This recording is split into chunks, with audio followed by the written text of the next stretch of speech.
I assume they're breathing a little bit easier. Ban Ki-moon, the UN Secretary General, other UN officials, that the U.S. has at least delayed for 10 or 15 days any notion of a military strike.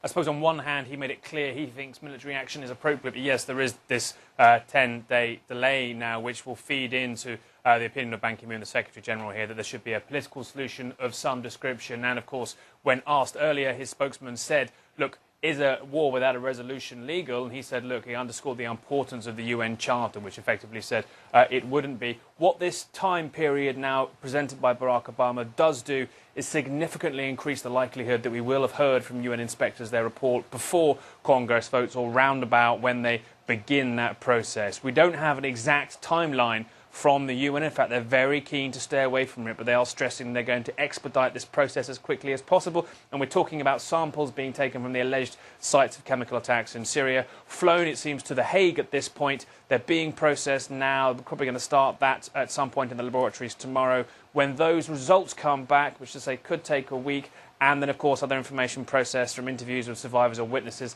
that's when the reports comes together. But I should point out, Wolf, this is simply just establishing whether those weapons were used. But it's going to be very helpful to Barack Obama in the court of international public opinion and, of course, if he's trying to convince wavering congressmen.